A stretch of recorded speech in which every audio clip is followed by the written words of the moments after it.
And we echo in wonder and hope, I plead the blood, your honour. There is no other answer for me.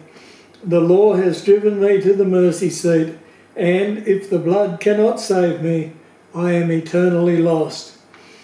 So the judge examines the legalities of the case and hands down his eternal verdict, and this is how he summarises the case. This is the day of judgment. I either judge the accused now while he lives, or I judge him when he dies. He has, of his own free will, chosen to be judged now, and indeed, today is the day of salvation, and now is the accepted time.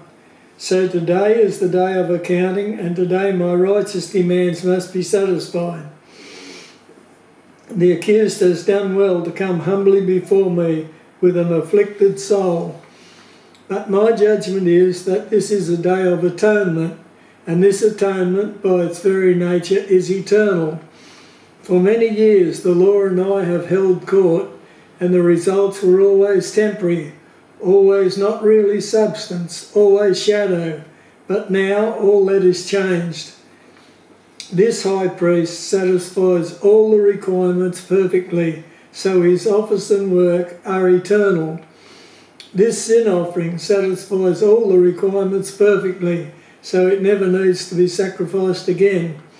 This mercy seat provides propitiation for all men for all time. This veil is eternally rent, so access is available to all who will come for all time. This blood is efficacious for the cleansing of all sin for all time. Indeed, this substitute has truthfully stated, it is finished. The law has accused and spoken of sin, but I find each time the law makes an accusation and I look to the law, I see only the mercy seat, and the mercy seat pleads the blood.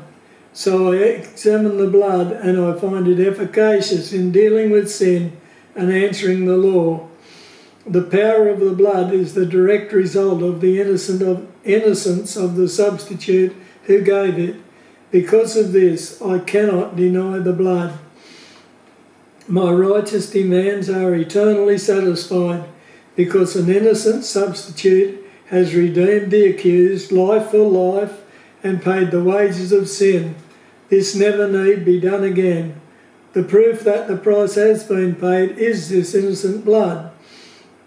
Now, when the law accuses and I look to the mercy seat, I see no sin, I only see the blood. Sin is covered by the blood, so there is eternal atonement. No matter how hard I look, I see only imputed righteousness and innocence. All the sin of the accused is eternally blotted out, so there is expiation. As a matter of fact, sin is so dealt with that the only place for it is on the head of the eternal scapegoat, who takes it away as far as the east is from the west, where I choose to remember it no more. After careful examination, I find that all my righteous demands have been satisfied for all time, so there is eternal propitiation. Now, instead of the accused being at enmity with me, we can be in a right relationship, so there is reconciliation. Because of the sacrifice of this innocent substitute, I now find the substitute guilty with the sin of the accused. However, I also find that the substitute has paid the penalty in full, so I can do no other than impute the innocence of the substitute to the accused. Though the accused is in fact guilty, I can do nothing else than declare that before me his guilty standing no longer applies, and I now declare him positionally not guilty. From now on and for eternity, he stands before me as righteous. He is eternally justified by the blood. Does the prosecution object? And the law must say, I have absolutely no grounds for objection, Your Honour, but I must say your mercy and grace are marvellous beyond description to this poor, miserable, wretched, naked accused. Why, might I ask, Your Honour, would you justify a wretch like him? Before he answers, we know the answer. It is love. We saw it binding the man on that cross with invisible but unbreakable cords.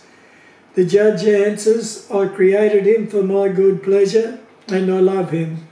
By his attendance of this court, pleading mercy, he has given me eternal pleasure, and now I grant him eternal acceptance. He is not guilty, declared righteous and free. This cause is dismissed eternally. As far as this accused is concerned, the case has been heard, the verdict is given. There will never be a retrial. The case is closed. The accused is free to go. With wonder we lift our eyes to the face of the judge just for a moment. And as we, the accused, leave the courtroom, the cherubim and all the host of angels in heaven gaze in awe and admiration at the mercy seat and the shed blood, and marvel at the plan that brings salvation to mankind. We step out of the courtroom, changed forever, and in joy and gratitude approach the brazen altar shaped as a cross and kneel before it to thank the one who died there for us. But lo, he is not on the cross. We look around in wonder and find he is right there beside us with his arm around our shoulder as our friend. We gaze upon him in wonder and we see a baby in a manger, a carpenter, a shepherd, a high priest, a sin offering, a rent veil, a mercy seat, an advocate, an intercessor, a man on the cross, a friend who sticketh closer than a brother, and now a king. And as we gaze in wonder, gratitude and love, we realise that he reminds us of someone else. The likeness is so great we cannot believe it. We only caught a glimpse of that other face, but there can be no mistake. They must be related. And whose is that other face? Then we remember it is the judge.